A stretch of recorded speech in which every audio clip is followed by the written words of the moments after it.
Assalamualaikum. Okey, Akak Waida nak terangkan tentang MRTT yang ada dalam pembiayaan hartanah akak tu. So MRTT ni maksud dia Mortgage Reducing Term Takaful. Reducing ni maksudnya jumlah perlindungan kita berkurang mengikut baki dan tempoh loan. So kenapa kita nak kena fahamkan MRTT ni? Sebab dia melibatkan risiko. Kalau kita tak ambil faham dan kita tak ada persediaan awal, so kita bimbang risiko-risiko yang macam ni lah.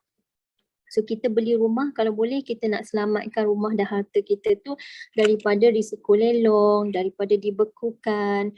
So kenapa rumah kena lelong? Sebab MRTT tak cover sakit kritikal. So kita kena fahamkan apa yang MRTT cover, apa fungsi MRTT supaya kita tahu MRTT tak cover sekian-sekian dan apa persediaan yang kita boleh buat daripada awal.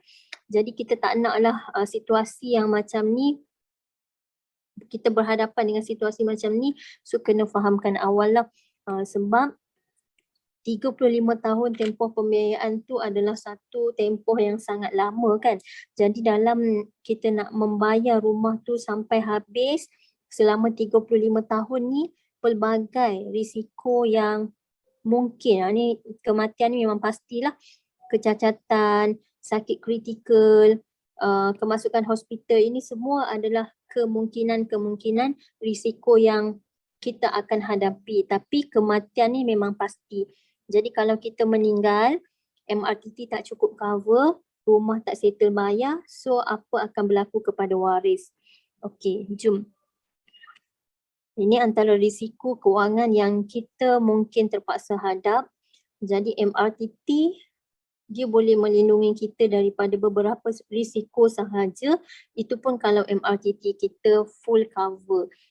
MRTT dia hanya cover untuk kematian dan juga cacat kekal sahaja. Kalau berlakunya sakit kritikal, MRTT langsung tak cover sakit kritikal. So kalau kemasukan ke hospital pun memang dia tak cover lah, hanya kematian dan cacat kekal sahaja. Itu pun kalau full coverage.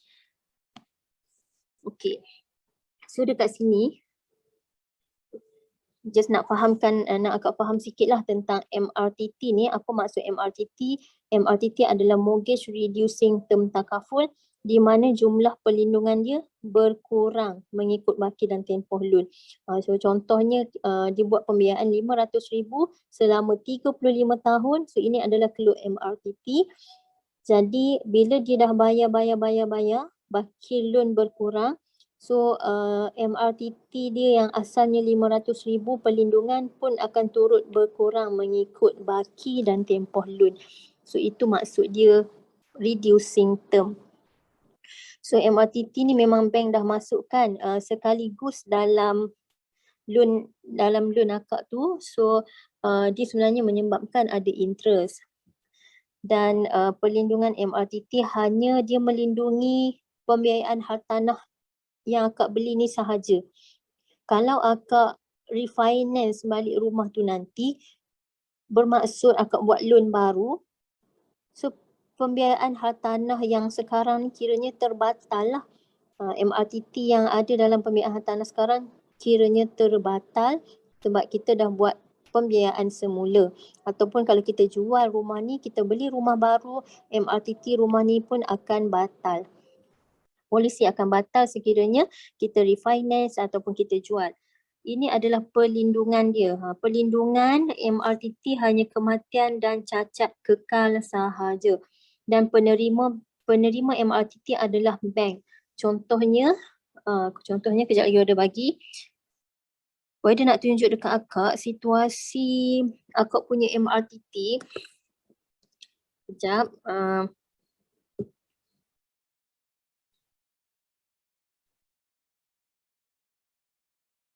Akak punya MRTT, harga rumah yang akak beli ataupun pembiayaan yang akak ambil selama berapa tahun?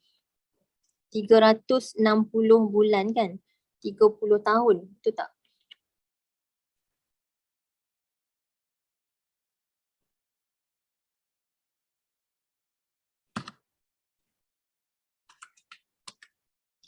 360 bulan bermaksud 30 tahun lah pembiayaan akak. Jumlah pembiayaan untuk harga rumah 272 ataupun kita genapkan je lah terus 273K. So ini adalah pembiayaan akak 273K selama 30 tahun pembiayaan. Untuk MRTT akak dan suami, dia bagi, ini MRTT untuk suami, Cik Faizal, dia cover 250,000, lebih kurang kat sini lah, 250,000 MRTT dan Cik Faizal. 520,000 coverage selama 15 tahun. Selama 15 tahun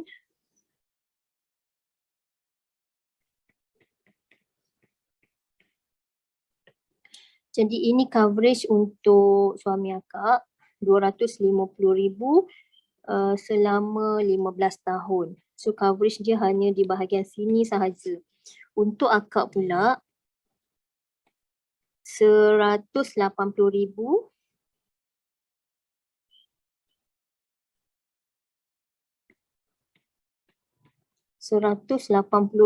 untuk akak punya ni lah, untuk akak punya coverage, dia cover selama 10 tahun. So lagi sikit sebenarnya.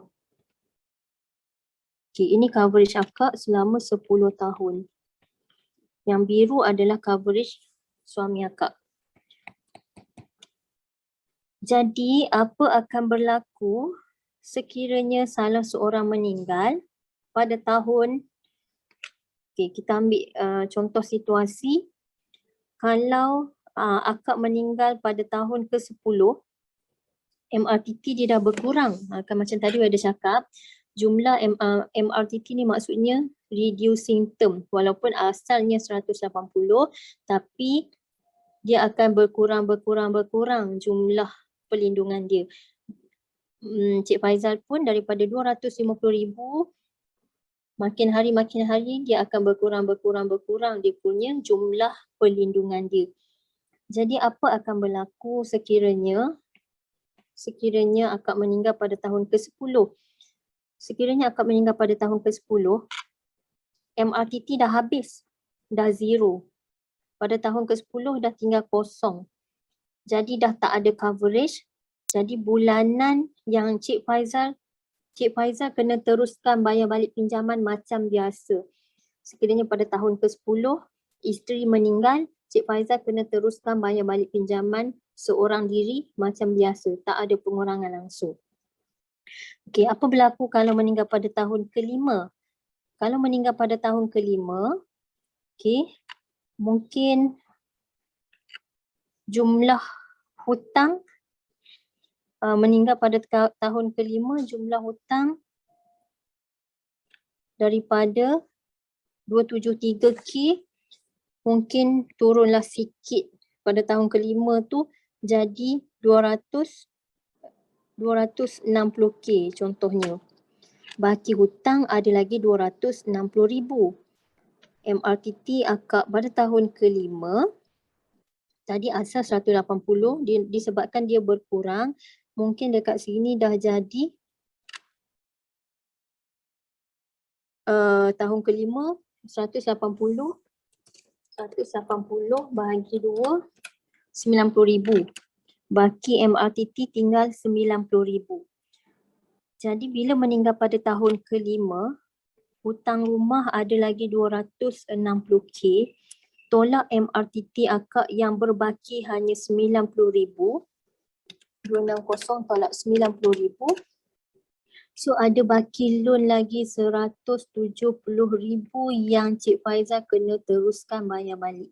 Mungkin penjaduan semula ke atau macam mana. So baki hutang masih tinggal 170,000. Itu pada tahun ke-5 dan tahun ke-10.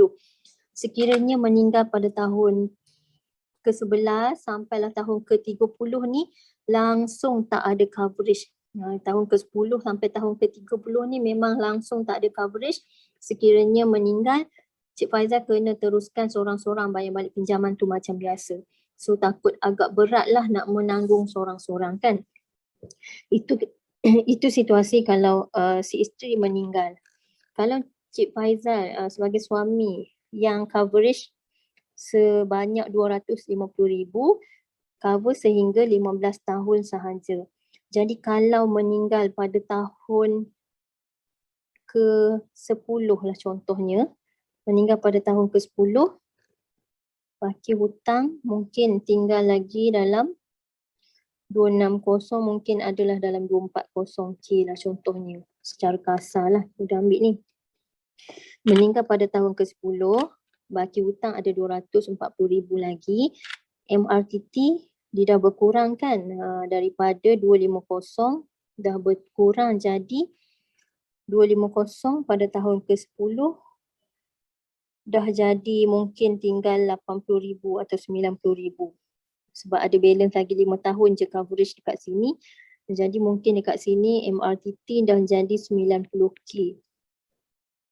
Ataupun 250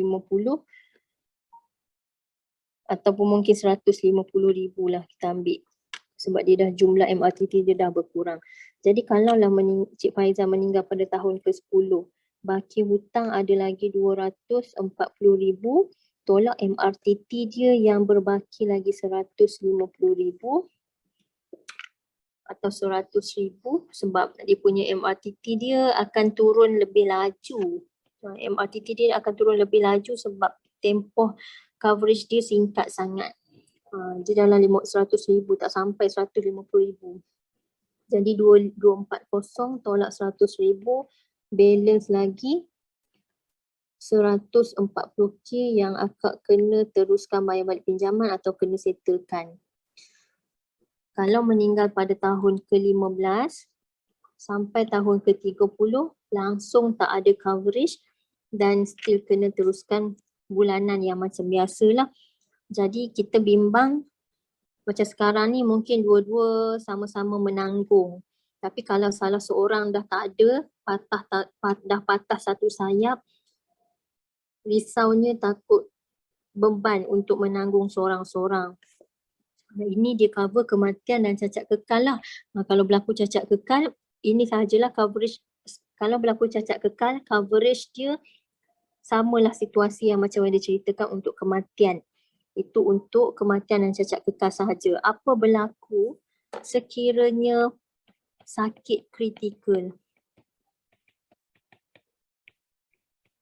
Apa berlaku sekiranya sakit kritikal? MRTT langsung tak cover sakit kritikal, critical illness, CI. Langsung tak cover. Jadi dalam tempoh 35 tahun nak menanggung bayar balik pinjaman ni, sekiranya terpaksalah berhadapan dengan critical illness, kita tak minta lah tapi kita kena bersedia awal. Sebab kalau dah berlaku, akan memberikan beban kewangan yang sangat beban lah kepada kita dan keluarga. Jadi kalau apa berlaku kalau sakit kritikal, inilah isunya. Kalau tak ada persediaan dari segi tabung takaful. Jadi kita tak nak lah benda tu berlaku sebab nak beli rumah ni bukannya mudah kan. Nak dapat loan pun bukannya mudah. Jadi harga rumah pun, value rumah pun makin meningkat. Kita dah bayar, tiba-tiba berlakunya risiko di tengah-tengah jalan tu, kita tak ada persediaan awal menyebabkan risiko rumah kita berhadapan dengan risiko lelong. Jadi dekat sini itu dari segi coverage MRTT, keadaan MRTT akak dan suami, dan coverage dia hanya cover kematian dan cacat kekal dan tak cover sakit kritikal. Walaupun dia hanya cover kematian dan cacat kekal, tapi pada tahun selepas tu langsung dah tak cover lah sebab akak punya coverage 10 tahun je, Cik Faizal 15 tahun sahaja. Okey, apa berlaku sekiranya macam sekarang ni rumah akak dengan suami 50% 50% lah kiranya joint loan 50% 50%. Jadi sekiranya suami meninggal, bahagian suami meninggal. Jadi apa akan berlaku dekat bahagian si suami ni? Sebab rumah tu tak akan dapat 100% kepada isteri, jadi bahagian si suami ni perlu diagihkan mengikut faraid.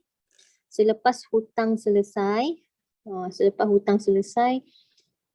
bahagian si suami 50% ni perlu diagihkan mengikut faraid. Semua harta yang dia tinggalkan, simpanan ASB ke, tabung haji, KWSP, semua harta si mati ni akan dibekukan, termasuklah rumah untuk proses faraid. Jadi kalaulah waris faraid ni menuntut bahagian dia, akak cukup tak duit simpanan untuk bayar bahagian faraid, waris faraid ni. Kalau diorang hadiahkan, alhamdulillah. Tapi kalau diorang nak tuntut bahagian diorang, akak perlu bayar tunai lah dekat diorang. Kalau tak cukup simpanan, solusi terakhir terpaksa jual rumah ni untuk supaya boleh bayar bahagian waris faraid. Begitu juga dengan si suami lah kalau isteri meninggal. Bahagian isteri pun tak akan dapat terus kepada suami, dia akan perlu difaraidkan. Jadi sebab itulah solusi yang kita boleh buat bila kita dah beli hartanah ni, kita sangat sarankan klien untuk ambil top up dengan takaful hibah tu, hibah takaful ataupun life takaful tu. Contohnya Waida dah buat kiraan untuk akak dengan suami, tapi disebabkan ada sedikit masalah kesihatan, jadi Waida tak berani janji untuk boleh dapat kelulusan tetap permohonan tu. Cuma kita boleh usahakan dulu.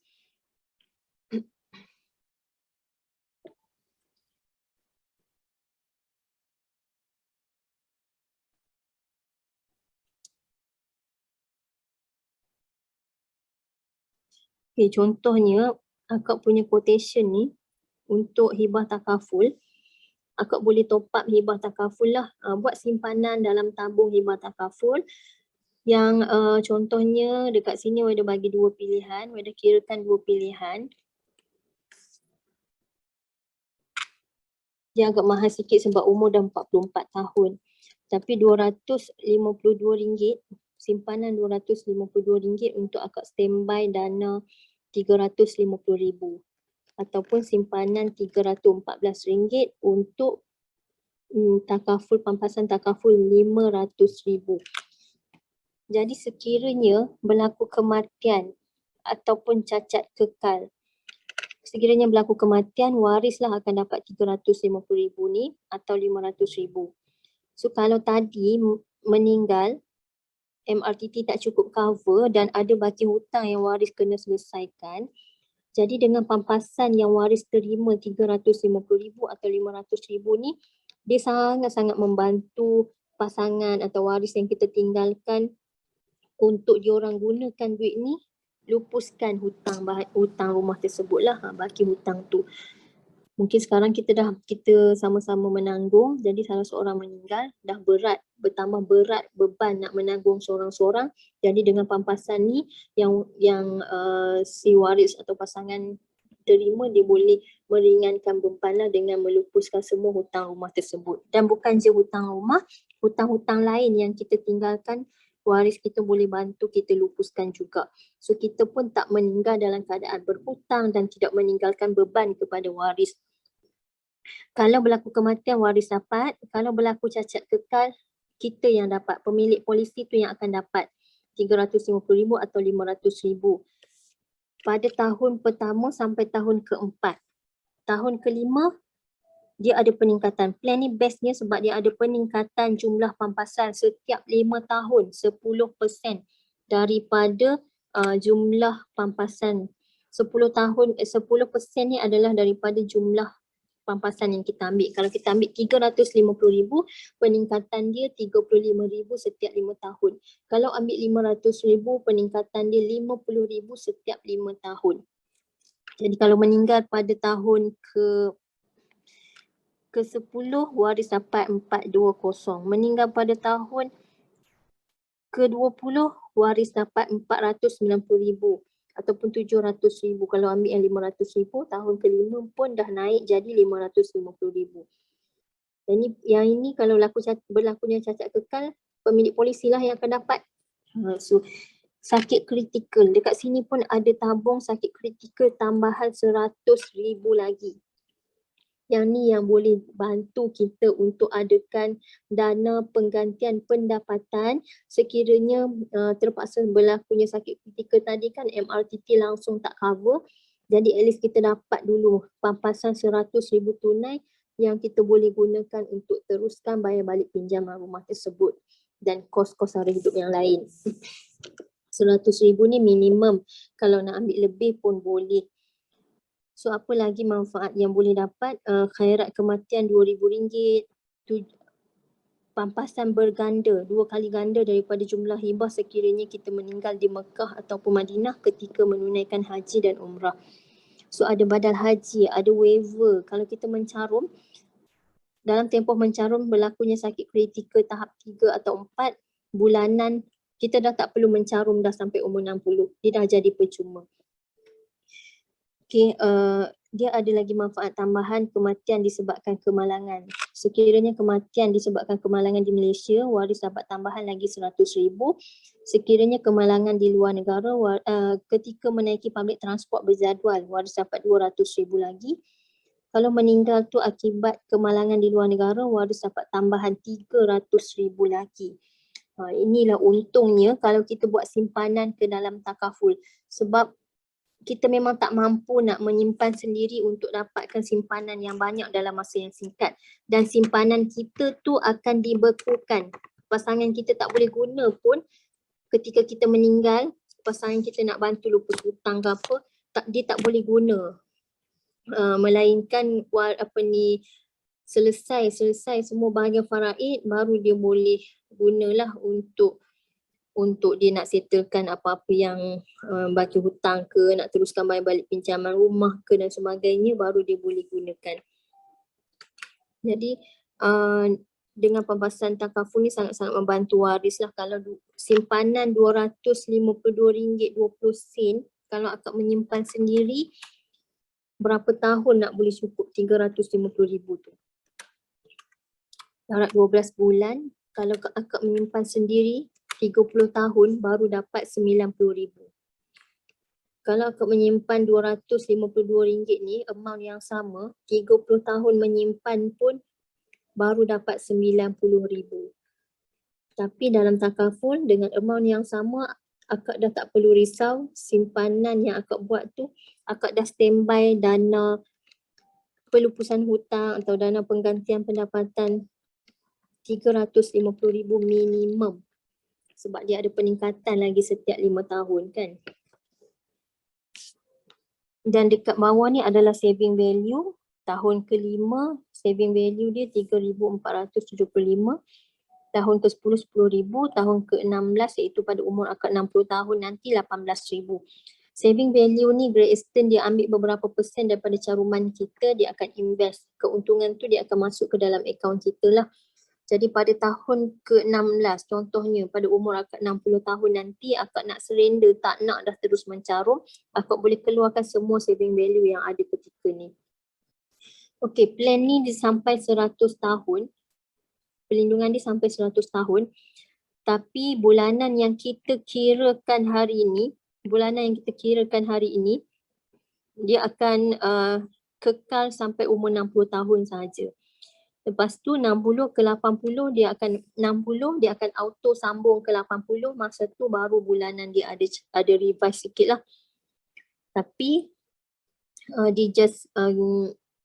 masa tu kita dah tak perlu nak buat check up. Kalau kita dah ada penyakit pun kita dah tak perlu nak buat check up dah, sebab kita dah ada polisi ni, kita just nak sambung sahaja. Itu bulanan untuk akak lah. Kalau untuk hibah takaful ni kalau untuk Cik Faizal dia agak mahal sikit sebab lelaki umur pun dah lebih 40 tahun. Lebih kurang lah 241. Kalau Cik Faizal, Alhamdulillah Cik Faizal tak merokok jadi bulanan ni pun taklah mahal sangat.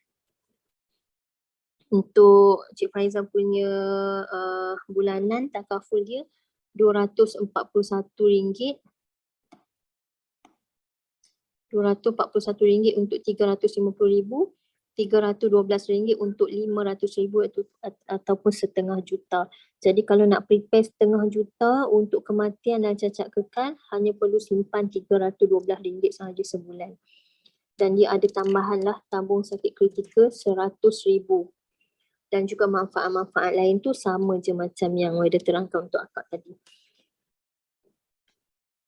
Jadi kalau akak nak buat tambahan simpanan untuk takaful, untuk backup MRTT yang tak cover, yang tak cukup cover tadi, sebab sangat-sangat bahaya kalau tak ada simpanan takaful yang backup untuk MRTT.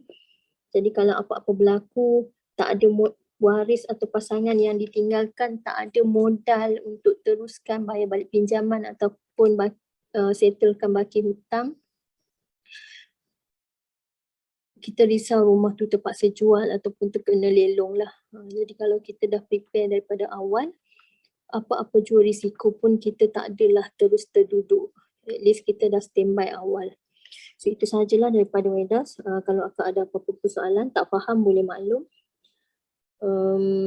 Kalau ada nak proceed untuk simpanan takaful hibah ni, sama ada yang 350,000 atau 500,000, minimum kita boleh ambil 250,000 1 juta. So maklum baliklah dekat Waida, kita cuba usahakan sebab sepatutnya takaful ni untuk yang sihat. Yang ada penyakit kadang-kadang decline, kadang-kadang ada rezeki boleh lepas. Cuma bulanan dia ada naik sikit selepas check up, selepas kita dah hantar query dan sebagainya. Tapi kalau untuk permulaan ni kita cuba usahakan dululah kalau akak nak proceed. So itu saja. Assalamualaikum.